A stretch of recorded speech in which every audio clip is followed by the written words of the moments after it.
देश के भविष्य बड़ी चिंतित है। मतलब कि देश का भविष्य जो स्टूडेंट है वो बहुत चिंते में। रीज़न है हमारे सरकार।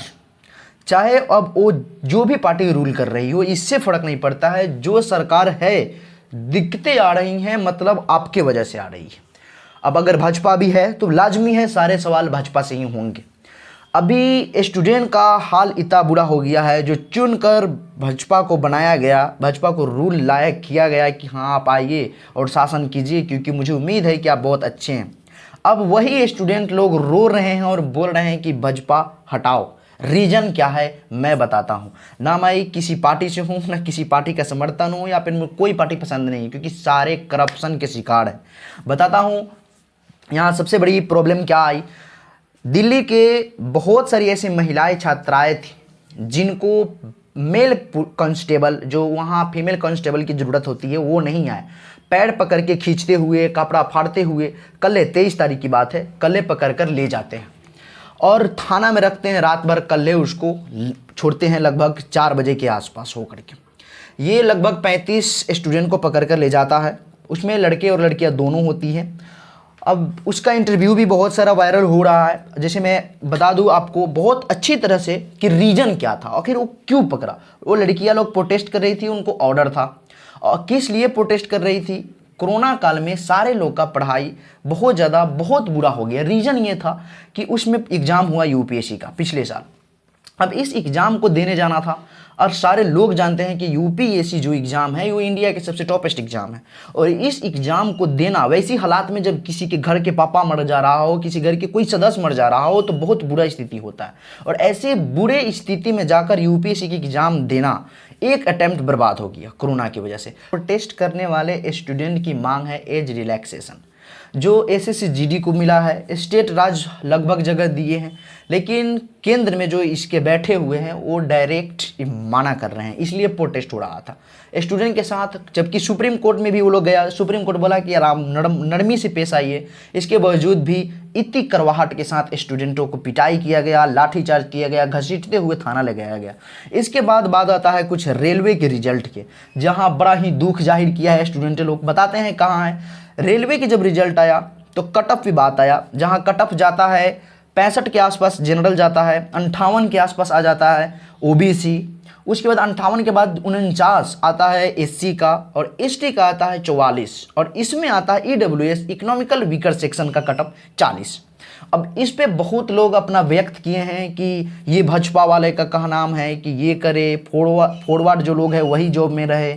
और मेरे हिसाब से अगर इक्वलिटी के लिए आरक्षण लाया गया था तो उन लोगों को मिलना चाहिए जो वाकई निचले स्तर से आ रहे हैं, उसको नहीं मिलना चाहिए जो उस लायक है और एक कागज बना लेने के बाद उसका आरक्षण मिल रहा है तो उसको दिया जा रहा है। ये गलत है, और ये सरासरी गलत है। लगभग हर एक लोग को ये बात समझ में आ गया। आप ही सोच कर देखो 58 और 40, इसमें कम से कम डिफरेंट आपको 18 मार्क्स की मिल रही है।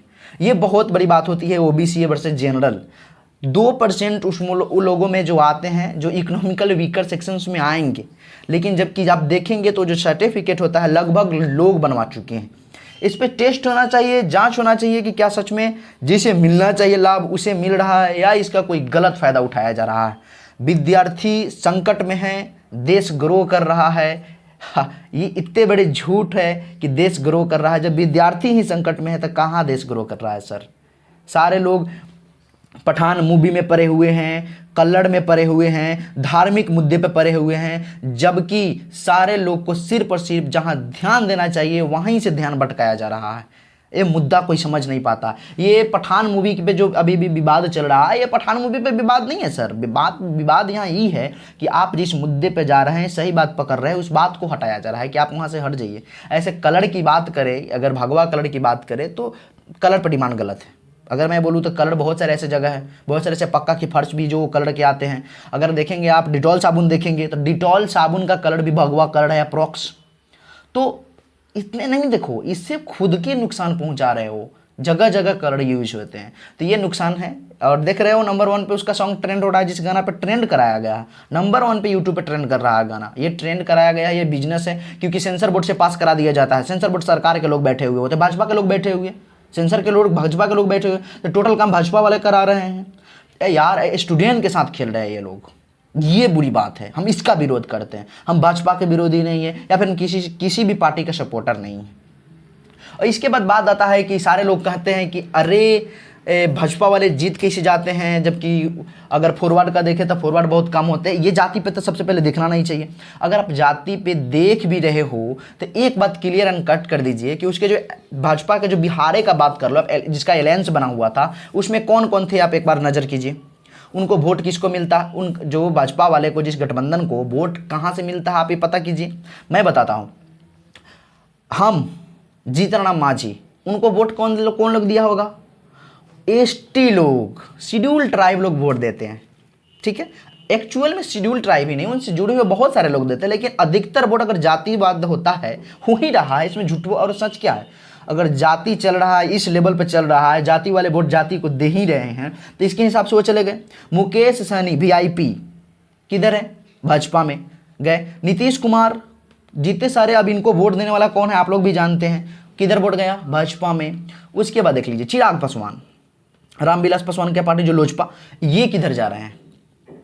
भाजपा में। तो टोटल बैकवर्ड का वोट किधर पड़ रहा है? भाजपा को। और आप लोग कहते हो कि ये कैसे जीत जा रहा है, ईवीएम है खोड़ा। अरे ईवीएम कहाँ है खोड़ा, वो लोग सही है, वो अलायंस देखो तो गठबंधन कैसा चल रहा है। तो वोट कौन दे रहा है?